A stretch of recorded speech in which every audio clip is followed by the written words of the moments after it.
War. It is commonly regarded in the most negative of lights, being recognized as the main product of conflict and a dreaded source of loss, death, and destruction. But through further analysis, it becomes evident that war, while still feared and hated, may in fact be justified. Humankind is commonly described to be destructive by nature. However, we do not often engage in these destructive activities without a reason or prior basis for our actions. In some cases, war, especially on a large scale, is utilized as a method to prevent further conflict. In the past century, multiple methods of war prevention have been employed and experimented. The most renowned of these are policies set by the United Nations, commonly known to be the main power responsible when large-scale issues are presented. The most significant of the UN's committees in regards to wars and conflict resolution is the Security Council, composed of 15 members, only 5 of which are permanent, with the other 10 members being elected for 2-year terms by the General Assembly. However, the Council, which is completely disproportionate and unrepresentative, is essentially flawed due to a number of reasons. The biggest is often cited to be its lack of military involvement in large-scale issues, thus greatly hindering its impact on any large-scale conflict and consequently impairing its ability to resolve it. Meaning that unless the United Nations undergoes a huge and rapid reform that seriously considers the way it operates, it cannot be relied on as a valid method of war prevention.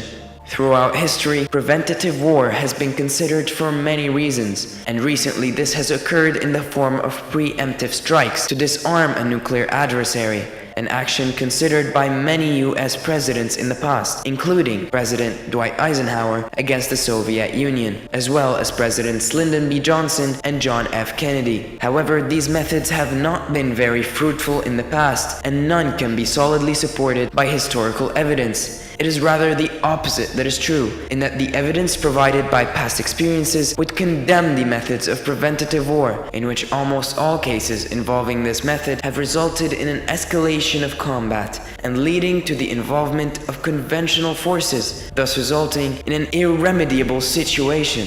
On the other hand, assessing the value of other methods of attaining peace, we'll find that most, if not all, of those currently employed have seemed to fail. This includes economic or military sanctions used by the United Nations and earlier implemented by its predecessor, the League of Nations, to no success. This also includes peacekeeping and preventive diplomacy, and of course, military disarmament, which was attempted with Germany following the First World War, further fueling German aggression and eventually leading into the instigation of World War II.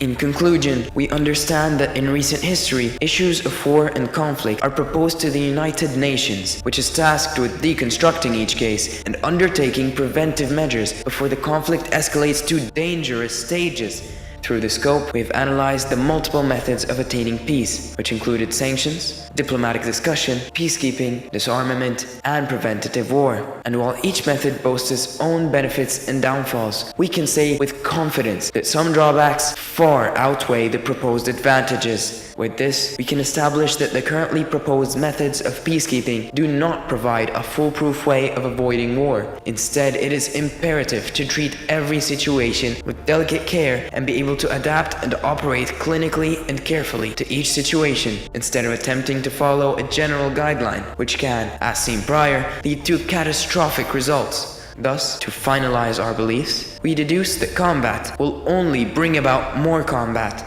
and nation leaders will continue to follow their instincts in fighting fire with fire. Due to this, we believe that in the modern world, a world still full of despicable actions, deplorable responses, and destructive decisions, war cannot be considered an effective means of attaining peace. Thank you.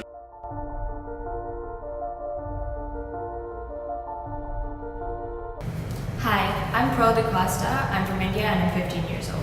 My name is Anushka Malil. I'm 16 and I'm from India as well. What do you think are the benefits of war? War as a whole, I don't think provides any benefits to a country or an individual, but it does to some extent have a few advantages to it. From what we've researched, from what we've collated, is that war has to some extent been a successful way of attaining peace and harmony between regions. Well, if you take, for example, the conflicts that happened between India and Pakistan when the British left India, Yeah. there has been a huge rift between not only the nations but the citizens as well. Yeah. So instead of maybe uniting them, it sort of separated them even further apart. My name is Persis Varghese. I am from India. I was born and raised in Mumbai, which is a cosmopolitan city. Which section of society do you believe that war affects the most? Well, for India, we've had civil conflicts and we've had issues and skirmishes with our border. But I'll focus on what happened in '93 when extreme right-wing politicians changed the rhetoric of the nation and created a divide between Hindus and Muslims. And what happened after that, the way it affected the sections of society was, till then, we were not very concerned of our personal identity, religious identity. We knew who we were, but it was never exhibited. Post the riots, everybody, Hindu, Muslim, Christians, everybody decided to personally exhibit their religious symbols, 1. 2, there was an increase in ghettoization. 3, I think the women from all the communities, especially Hindus and Muslims, there was a greater force on them to adhere to the norms. The women were forced both by Hindus and Muslims. So I think it was women and children who were greatly affected. Hi, my name is Faris. I'm from Indonesia and I'm 16 years old. What do you think are the main causes of war? I think the main causes of war largely depend on the time period. In the past, I believe it is more political conflict with land and the sorts, but nowadays I believe it's more religious conflict, as we see with organizations like ISIS who are radical extremists. My name is Emil.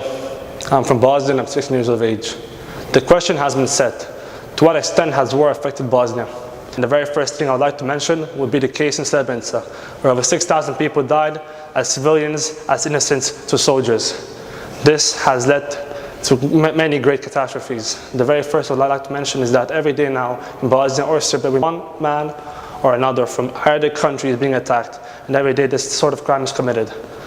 Another thing I'd like to mention is the hate between the two countries that has caused great economical depression. For example, embargoes and quotas on things like cigarettes, food, milk, honey have all been banned. Now, on a personal level, war has affected me and my family a lot, especially my dad and my uncle. My dad's brother died during the war, and my dad had decided to join and follow his footsteps. My dad is now one of the greatest army generals in the world, and is now currently serving in the UAE. Thank you.